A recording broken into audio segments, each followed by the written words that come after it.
your Storm Track weather with meteorologist Becky Taylor. Welcome back. It's 5:14 here on this Monday morning, and we've got a great start to the day out there. That's a look out of our Manhattan camera. A few of these wispy high thin clouds moving through, and we have a little bit of some low-lying fog here, but that's not going to be a problem for too much longer. I think once the sun comes up, that is going to dissipate pretty quickly. Central Topeka camera looks great already. We're seeing some really nice colors showing up here. 56 degrees though. Some of us are kind of on the cooler side here today as our winds are calm. We've got those clear skies. We had that cold front move through yesterday, so now we're kind of firmly in that cooler air here as we start off this week. Now our winds are about 3 to 6 miles per hour, light to variable for the most part, but we will see those a little bit more out of the north heading into this afternoon, and that's just going to reinforce this really pleasant air that we have in place. So I think at most winds will be about maybe 5 to 10 miles per hour, and we'll see our winds backing off again heading into the overnight hours tonight and eventually shifting back around towards the south, and that's going to bring in some warmer temperatures as the week progresses. But man, 48 degrees currently in Marysville, 51 in Hiawatha. We're at 53 degrees at Manhattan and Clay Center. Same goes for Burlington. This may be like sweater weather for a little while here this morning until we warm things up just a little bit today. But either way, it's going to be a great afternoon, I think. We'll probably be stuck in the 70s, mid to even upper 70s for high temperatures today in almost the middle of June.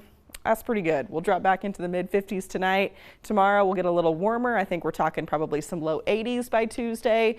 And then we start to head a little bit warmer than that each and every day for the rest of the week. The good part about this weather pattern too, or at least this cooler air that we're in right now, is that our humidity is relatively low too. That doesn't start to tick up until the end of the week either. So we do get to enjoy some pleasant feeling air along with the really pleasant temperatures too. Our satellite and radar picking up on our high thin clouds drifting through right now, but overall we're kind of in between a couple different systems here. That upper level low across the Great Lakes, bringing that rain up in that direction, extending down towards the East Coast into the Virginias, the Carolinas too. But we're also seeing some rain throughout eastern Colorado, western, southwestern Kansas, and into the Texas and Oklahoma panhandles. Now I do think that rain's going to stay just outside of our viewing area here, and the most that we're going to see is probably some cloud cover today. So we'll see a few passing clouds through the daytime, I think. We'll call it mostly sunny to partly cloudy at times, and then eventually we'll see mainly clear skies tonight. That rain, like I was mentioning, probably staying just off to our south and west, but there is a slight chance some of those could creep into our southern and western counties, especially by the afternoon and evening tomorrow. Otherwise, we're going to remain mainly dry and clear heading into Wednesday morning.